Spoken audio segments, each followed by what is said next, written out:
Google irahari, uragenda bakakwereka amakosa ushobora gufata online ukiga ikagufasha. Ni ukuvuga ngo rero internet ni ikintu cyiza cyo kwigiraho kandi ni n'ikoranabuhanga, ahubwo twebwe ni ibintu tugomba kumenyera, tukamenya ko twageze muri future, tukamenya ko tugomba kuyibamo. Urumva abana bagira amatsiko cyane, ni ibintu tuzi kandi n'umuntu mukuru. Urugero wenda niba mbonye bashyizeho ngo ngabo medali ngo yabyaye, umugore we yabyaye, wenda ngiye guhita mbivyuinga, ariko wenda already muri topic bihuye n'ikiganiro nyirizina birimo.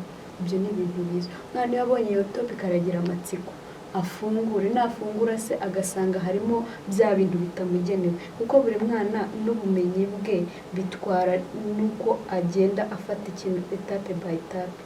Ntago nasanga bya bindi rero urumva hari ikintu bizamwangiriza kuri brain yiwe, usange abaye addicted kuzajya arebe utwo tuntu twose ashaka gucukumbura, usange bwa bumenyi bwe buri kugenda bugabanyuka kubera ko hari ibindi agenda abamo addicted nabyo.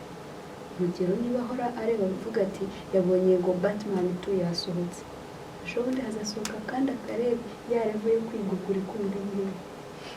Abantu bafite ubwoba yuko hari igihe internet itazabaho, hari igihe ikoranabuhanga ritazabaho, kandi icyo gihe ntabwo kizabaho.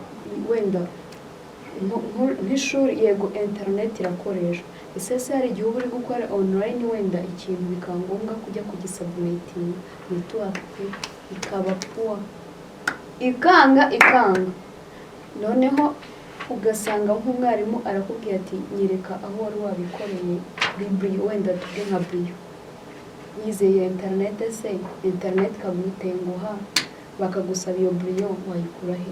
Urumva ngiye kubwanjye kuko internet numva ko ari impact, kuko bigenda bihindagurika, nakumva ko ngiye kwandika handwriting nagenda nkadepoza mwarimu akazaba amanota, ariko se wa wundi wishingikirije ikoranabuhanga bizagenda bite? Ni ukuvuga ngo none se nutiga technology zagenda bite? Nutayiga, ni ukuvuga ngo nutiga gukoresha tap and go, nutiga kumenya ngo tap and go bashyiraho amafaranga, nutamenya ngo bayagurira he, nutamenya ngo bareba gute amafaranga kuri telefone, nutamenya ngo telefone kuyitunga use uraba uri kugana he. Ni ukuvuga ngo wowe niba udashaka kwiga technology, ikintu cyonyine uzakora ni ugupfa ukajya mu ijuru.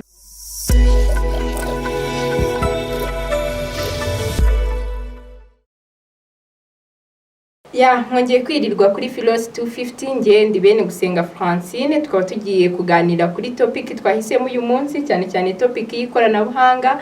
Ahangaha rero nkaba ndi kumwe n'abatumirwa babiri, akaba aribo bagiye kuduha ibitekerezo ku bintu bijyanye n'ikoranabuhanga. Baratubwira ese ni iki kiza ku ikoranabuhanga, ni iki kibi ku ikoranabuhanga, ese mubona hari ikintu ikoranabuhanga rihindura cyiza cyangwa se impact nziza muri society.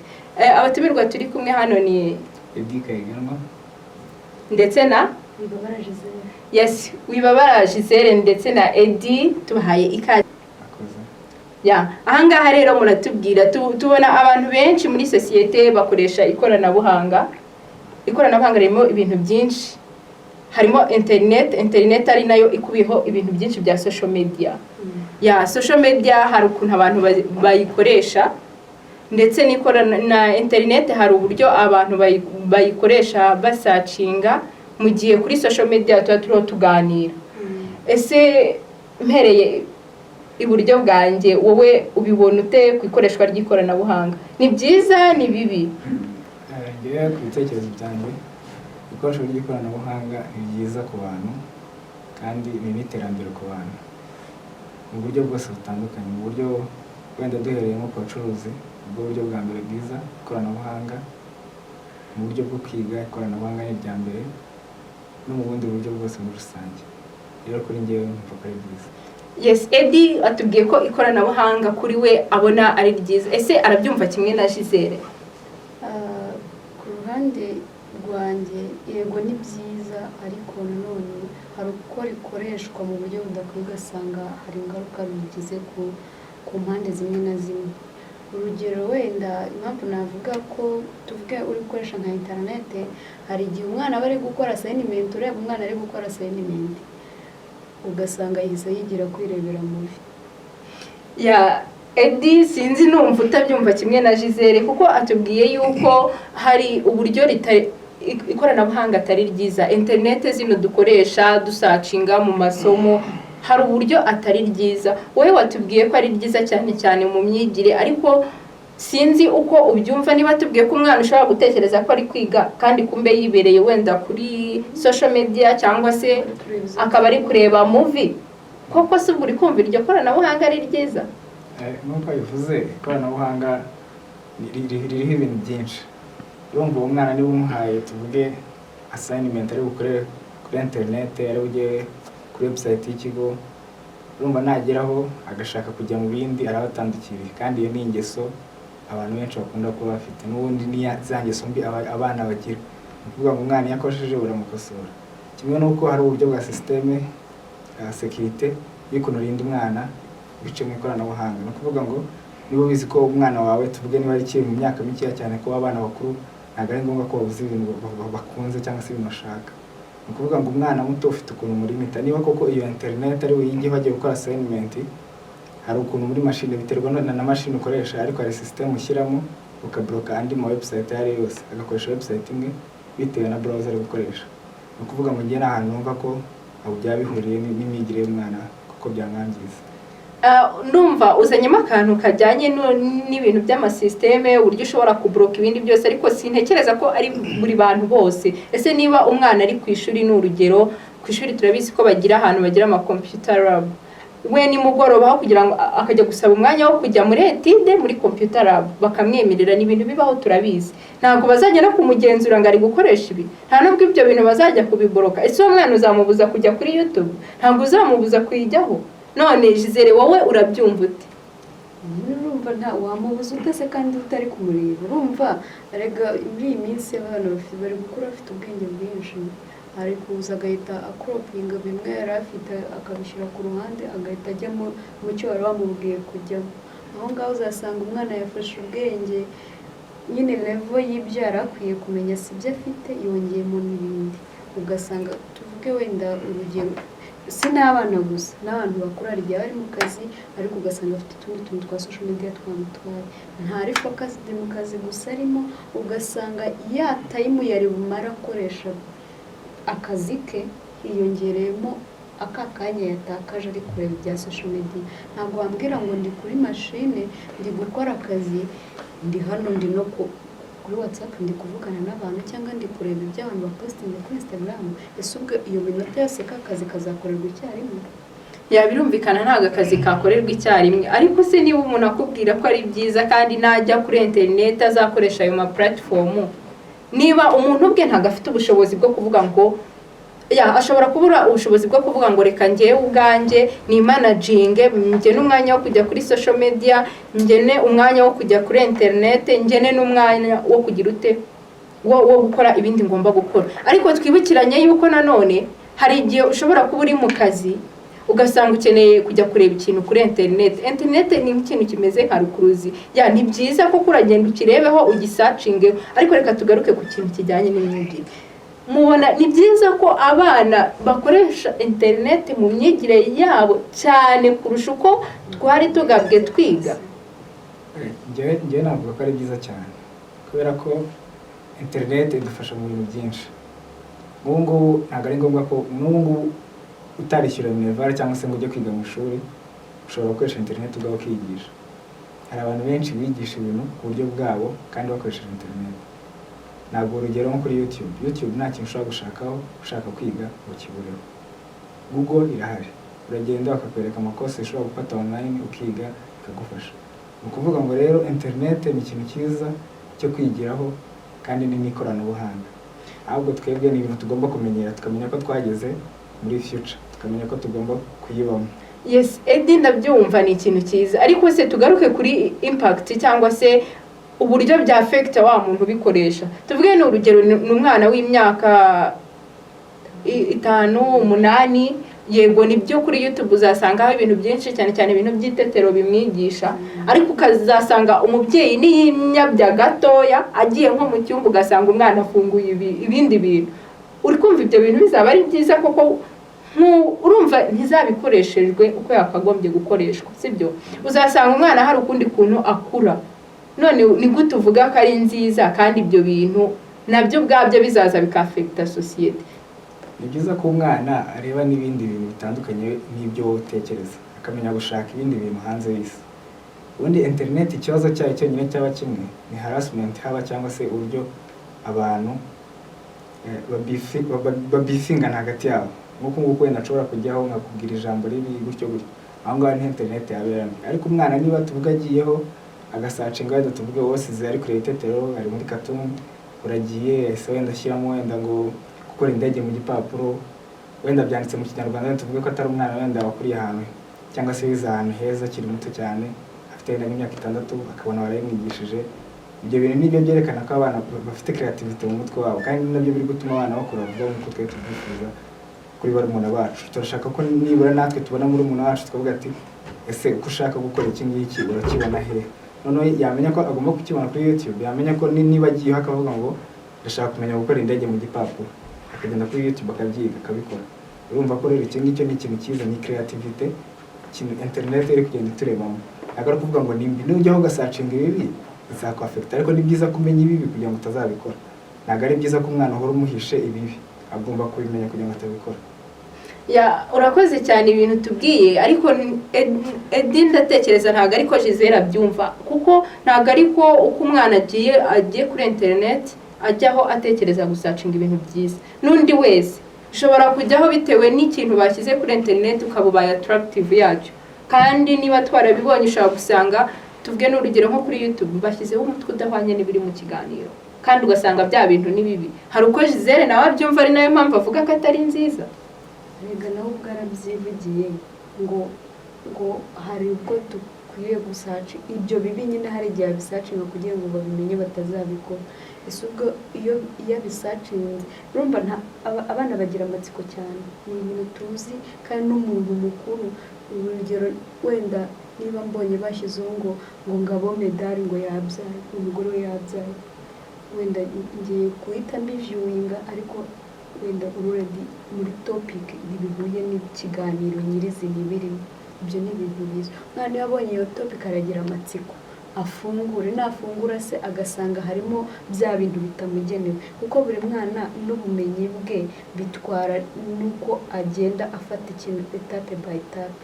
Ntabwo nasanga bya bindi rero urumva hari ikintu bizamwangiriza kuri brain yiwe, usange abaye addicted kuzajya areba utwo tuntu twose ashaka gucukumbura, usange bwa bumenyi bwe buri kugenda bugabanyuka kubera ko hari ibindi agenda abamo addicted nabyo.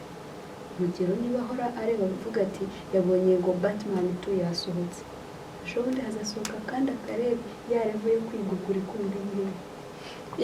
Avuze ikintu cyiza Giselle ku bintu bijyanye no kwiga. Ndibuka kera wafataga urupapuro ugafata n'ikaramu ukaba ushobora gushushanya, ukaba ushobora gukuba amara mu mutwe, ariko aka kanya ntekereza ko umuntu ashobora kuguha n'amafaranga ngo ukuremo ayangaya ukayoberwa nayo uzagira ute uzamugarurira. Kubera iki ikoranabuhanga, kubera iki ya internet twamenyera ko ibintu byose tubishakisha kuri internet. Ese capacity y'ubwonko bwacu nibiri kugenda itakara, Edi ni gute watumvisha uburyo ibyo bintu ari byiza?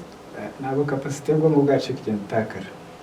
Hari abantu bitiranya ibintu, kuvuga ngo niba nshatse ikintu, niba nshaka kubara amafaranga se nkambizi ko mfite icyuma cyawe barakora iki se ntagikoresha. Abantu bafite ubwoba yuko hari igihe internet itazabaho, hari igihe ikoranabuhanga ritazabaho, kandi icyo gihe ntabwo kizabaho. Igihe kigeze ni ugukoresha ikoranabuhanga. Ni ukuvuga ngo ntabwo dukeneye kwirirwa dukomeza kwigora. Kubera iki se umwana ashushanyisha intoki agashushanya ku rupapuro? Niba ibintu byaroroshye, afite iPad hariya, afite pencil akajya kuri iPad agashushanya, urashushanya ku rupapuro ejo niruza ukamenya ko amazi biragenda bite. Ugushatse kutubwira ko kuba dushaka kujya mu ishuri hariya bakaduha ama exercice bakatwandikisha atari ngombwa? Ntabwo ari ukuvuga gutyo. Ni ukuvuga ngo ubundi imikaya y'umwana yo gufata ikaramu ni byiza nyine kugira ngo intoki ze zikomere, ariko ntabwo mvuze ngo ntabwo agomba gushushanya ku ipapuro, ntabwo agomba gushushanya. Ni ukuvuga ngo ashushanya mu ikoranabuhanga. Niba afite iPad se afite n'iyo pencil, kuki atashushanya muri iPad? None nshaka kukubaza, niba twiga ibizami dukora n'ibyiki, niba tujya mu ishuri tukiga imikaya y'intoki tukayinanura n'ubwonko tukabumenyereza, none kuki dukora ibizami? Aba ari ibyiki? Bivuze ko ntacyo bimaze? Ibindi byose bisigaye twajya tuvuga ati twarize tugende dukoresha ikoranabuhanga. Impamvu turi kwiga ntabwo ni ukumenya, tugomba kumenya gukoresha ikoranabuhanga kandi tukamenya n'uko twe twakora irindi rishya.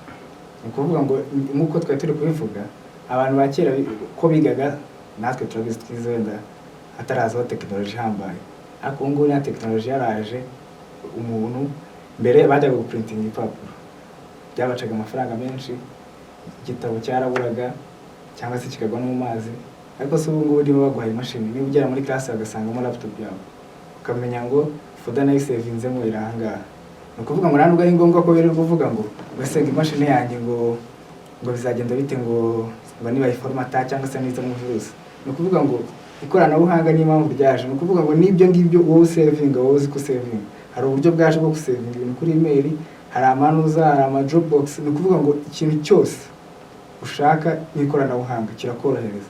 Ni ukuvuga ngo n'uwo mwana muri kuvuga ngo gushushanya, wamugani se none ni ukuvuga ngo urwo rupapuro ruguye mu mazi byagenda bite, igishushanyo cye kiragera. njye ariko hari ikintu ntumva, tuvuge ni urugero, nubwo tuvuga ngo ikoranabuhanga ryaraje, interinete, ntabwo ariko iteka ryose uzahora ufite access wenda n'urugero kuri machine cyangwa se kuri telefone, kandi ukazasanga wamenyereye kugira ute byose kubikura aho ngaho, ugasanga bigeze igihe wicaye muri biro wenda wibagiwe telefone mu rugo, kandi bibaye ngombwa ko hari ikintu ushaka wakabaye waragifashe mu mutwe. Tuvuge n'urugero kamwe, urugero rworoshye nko kwa muganga, umuntu ashobora kuza akambwira indwara runaka, ni ibintu nize, ariko kwa ko namenyereye yuko nzicara imbere ya mashine ahita nsacinga nkabaye ndamwandikira umuti runaka, noneho asanze mashine n'urugero yapfuye cyangwa se nta internet, biri gucika, ukazasanga bifashe iki, ni isura mbibi. Ubwo ni bwabwo ndi kuvuga bw'uko mutekereza yuko internet izageraho cyangwa se uzageraho ukabura icyo oya ntabwo ari ubwoba, ni ikintu kiriho. Kuvuga ngo ibintu biriho ngubu, ni ukuvuga ngo nk'ibyo ngibyo uri kuvuga wenda y'indwara yo kwa muganga, cyangwa se wagize ubwoba nako wagize nk'umurwayi akaza akavuga ati wenda ndwaye iki, uzi ko ukunda kujya kubisacinga ukabimenya, ntabwo uzasacinga ikintu rimwe kabiri gatatu utaragifata mu mutwe, ubwo ngubwo waba ufite ikindi kibazo mu mutwe. Okay, ndabyumva, ntabwo waba utarakimenya, ariko hari igihe ikintu cyiza ari gishyashya. Niyo mpamvu Gisele nawe hari ikintu ashobora kutubwira, akatubwira impamvu ibyo bintu kuko ari bibi.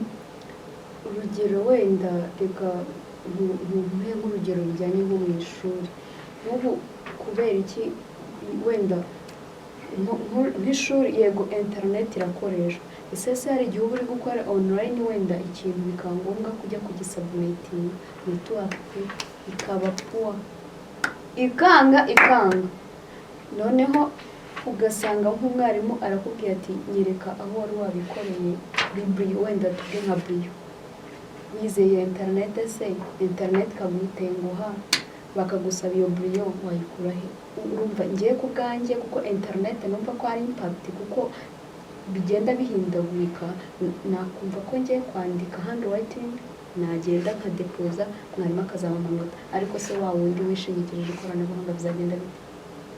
Ni ukuvuga ngo ku bwa Gisele n'ubu ikoranabuhanga ryagakwiye hari ibyo tugomba gukora bikaza ku ikoranabuhanga ari extra, atari ikintu dushyize imbere. Ni ukuvuga ngo nk'uko yarabivuze, ugakora ugiye gusubmitinga online. Ni ukuvuga niba uri gukora ikintu online, tuvuge uri gukora exam cyangwa se gukoraho CAT cyangwa se assignment, biterwa n'icyo uri gukoraho. Ni ukuvuga ngo ubwo buryo niba ukoreye kuri internet, ubwo uzi ko iri bunagende. Nose kuki utatekereza noneho ukoreye iyo assignment ku rupapuro, hanyuma wenda ukaza kwegera abantu bashyize mu gitondo, cyangwa se ukaza kuyibura, cyangwa se waba ugiye ku ishuri mu gitondo ukayibagirwa. Mu gihe njye yakoreye kuri internet, ndayikoreraho wenda nyibikeho, cyangwa se mpita nyisubmitinga, cyangwa se nzagende ku ishuri njya muri laptop yanjye ninjya gusubmitinga, cyangwa se nambaza ngo irihe mpita nyimwereka. Niyo naba nibagiye machine cyangwa se nibagiye iki, ntabwo nabura machine muri class. Ni ukuvuga ngo niyo mpamvu ikoranabuhanga turishyigikira, ahubwo kubera ko abantu batumva ko ari ryiza nibo bazatuma bigorana kugira ngo rikwirakwire. Ni ukuvuga ngo abantu baracyatekereza yuko bikigoranye gukoresha ikoranabuhanga. Ni ukuvuga ngo umwana wacu twe turi kumurinda gufata telefone, hanze ko abana bafata telefone ntibateye imbere kuturusha, ko biga bakoresheje ikoranabuhanga ntibateye imbere kuturusha. Gisele urabivugaho iki? Ntabwo mbihakane, ariko mumenye umuco wacu n'uwuhe, arega buri gahugu n'umuco wako. Hanze abana babo baba barabatrayininze guhera akiri muri baby aba azi ibyo agenderaho. Twebwe kuko turi kwiga iby'ahandi, murabizi bakiza na sisiteme yo kuvuga ngo francophone ibyo wajya anglophone, murabizi abantu benshi byarabaguye. Ntabwo wava muri sisiteme imwe uhita ujya mu yindi uhita ubifata. Niyo mpamvu nakubwiye mu gihe tukiri hano turacyafite rwa rugendo rurerure rwo kwiga gukoresha ikoranabuhanga. Niyo mpamvu utaryizeye ko birasi ibyacu. Ugomba gutoza umwana byose. Ntabwo ikoranabuhanga ndihakana, ariko tugomba kugenda step by step ukamenya ibyo umwana akwiye n'ibyo adakwiye. Ariko se uzajya umuhora inyuma? Nibyo nibazaga. Yes, ntiwamuhora inyuma. Ndatekereza ahangaha hari ibitekerezo byinshi, ariko hari akantu ka nyuma tugomba kuvugaho. Twavuze byinshi ariko ntitwavuga cyane kuri social media. None iyo tugeze kuri social media uraduha igitekerezo, utubwira uburyo social media yaba ari nziza, na Gisele aratubwira uburyo social media yaba ari mbi n'impamvu yemeza ko social media ari mbi, hanyuma tuze dusoza. Tutaravuga kuri social media yanjye kwanza amusubiza. Urumva aravuze ngo abazungu bo batoza abana babo bakiri bato. Ni kuvuga ngo nabo ikigaragara yuko bavutse batabizi. Ni kuvuga ngo ubyaye umwana w'umuzungu ukamushyira hariya, akabyara n'umunyafurika ukamushyira hariya, ibyo babatoza bose babimenya kimwe. Ntabwo ari uko umuzungu afite speciality ihambaye. Uwo mwana wawe navuka ukamwigisha gukoresha tekinoloji azayimenya. Ariko nibishyiramo yuko nawe ubwawe utayizi, niyo mpamvu wowe ugomba kuyimenya. Ntabwo bigoranye, nuko yavuze ngo bahindura francophone akahinduramo anglophone byaragoranye, ariko abantu barayikoresheje. Ubu tuzi kuvuga icyongereza, abana b'ababyeyi bacu nabo bazi kuvuga icyongereza. Ni ukuvuga ngo barumuna bacu barakizi, ari papa wanjye ubyara yize igifaransa ariko azi icyongereza. Ni ukuvuga ngo byaragoranye ariko bigerwaho. Nibyo ngibyo niba bizakugora wowe kumenya ikoranabuhanga, uzabimenya ariko uzayikora. Ariko ubwo uri kudindira. uwo mwana. Ntabwo ari ukudindira. Ni ukuvuga ngo none se nutiga tekinoloji zagenda bite? Nutayiga. Ni ukuvuga ngo nutiga gukoresha tap and go, nutiga kumenya ngo tap and go bashyiraho amafaranga, nutamenya ngo bayagurira he, nutamenya ngo bareba gute amafaranga kuri telefone, nutamenya ngo telefone kuyitunga use uraburi kugana he.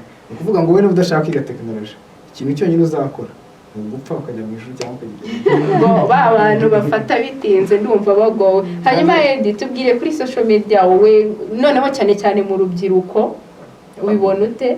Ubona koko ni nziza ku buryo twayimiriza imbere? Social media urubyiruko bafite ukuntu bayikoresha, nanjye ndayikoresha, ndazikoresha nako ni nyinshi ubu. Ni ukuvuga ngo kuba ari nziza ho ni nziza ku ruhande rumwe, kandi igira n'ibibi byayo. Ni ukuvuga ngo ikintu wenda barimita abantu ni ukurimita imyaka wenda yo kuyikoresha.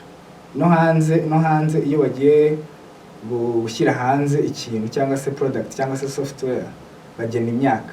Wenda nibagennye wenda tuvuge nka WhatsApp, ni ukuvuga ngo bafite uko babigenda bitewe n'ingaruka itanga. Ni ukuvuga ngo niba bararebye akavuga ati WhatsApp umwana w'imyaka 15 ayijyaho adafite imyaka wenda 18 akayijyaho akamenya kuganira na bagenzi be nta kintu bitwaye. Ariko no kuvuga wenda bakayirinda uwo mwana w'imyaka wenda umunsi wenda 4 cyangwa 5 akavuga ati uriya mwana ntabwo wenda akwiye kwikoresha cyangwa sinzi impamvu. Ariko no kuvuga ngo social media nayo ni ikintu cyiza. Ni ukuvuga niba uri umunyeshuri bizakubera byiza kumenya amakuru. Ninaha tuvuge wenda abantu biga muri kaminuza, ntabwo wakiga muri kaminuza kuri WhatsApp cyangwa se mutagira group ya WhatsApp umenyeramo amakuru. Ibintu rero bitabaho. Ni ukuvuga ngo social media nayo ni ikintu cyiza. Abantu barikoresha bari kwamamaza business zateye imbere. Ni ukuvuga ngo n'ama business menshi uzasanga mu Rwanda yamamaza biciye kuri social media. Cyangwa se uzarebe nka YouTube ikijije abantu benshi kandi cyane. None ubwo ibyo bintu bya YouTube ndatekereza bishaka kuzatuma abantu badatekereza kugira ikindi bakora, bose bakajya kuri YouTube. Nakazi. Ni ukuvuga ibintu byose byabaye akazi. Nase YouTube niba ikwinjije ko kitayikoresha. Igihe izahagarara ubwo ntago mbizi. Gisele natubwira uko byumva. Ibintu by'ikoranabuhanga rero byangoye cyane pe. Ntabwo utari ugusirimuka niba ntago mbizi. Gusa ikigaragara cyo social media wenda nkukoresha izo za WhatsApp, ntabwo numva ko twese turi kuri standard imwe, kuko hariho n'abantu bakiri nk'iyo batazabona ubwo bushobozi bwo kugura iyo telefone ngo cyangwa iyo mashine bari gushyiramo iyi application. Kandi iyi application yose ntabwo ari kuguha amakuru ukeneye gusa. Si ibintu tuzi. Ubu si urugero mfite nk'umwana wanjye nkamugurira iyo telefone, aje muri vacances yego ndayimuhaye ni vacances, ariko hari n'utundi turimo agomba kumfasha. ntabwo azadukora ari kuri WhatsApp yaryoshye. Kuri WhatsApp nateka ubwo nawe mbwiza ukuri ari gucata n'abashuti be tuzarya ibimeze gute. hoya usibye n'umwana n'abantu bakutekereza bajya bamera gutya ubwabo ameze ake uriya yakoze ubukwe bibe ngaho ka kazi kazakorwa ryari. uko byumvikana birumvikana ko social media hari impact ziri negative n'iziri positive, ariko ntabwo twabitindaho. Icyo twatindaho no kuvuga ngo buri wese agena uburyo akoresha internet n'izo social media, buri wese agira uburyo azigena. Hanyuma rero reka nshimire abatumirwa bacu Giselle and Eddie, nabashimiye cyane, mwakoze. Ndatekereza abantu badukurikiye kuri Philos 250 mwibuke gukora subscribe, like and share, hanyuma muduhe n'ibitekerezo byanyu muri comment, tujye twungurana ibitekerezo ndetse n'abafite ibibazo, kugira ngo ubutaha nitugaruka tuzaye tuza dusubiza bya bibazo byanyu, ndetse tubasha no kubona ibyo dukwiye kongeramo kugira ngo buri wese abe yagira ubumenyi ku bintu bijyanye no gukoresha ikoranabuhanga. Ejo utazasanga umuntu yicaye yashirije cyangwa se umwana aganuka ku gitanda umubyeyi ari kuri telefone, kugira ngo tubashe kugira ngo tumanaging uburyo dukoresha zero platform ndetse na internet muri rusange. Murakoze. Ahasigaye turaza mu kanya nasobanukirwa ku bijyanye n'ubuzima agace gatoya.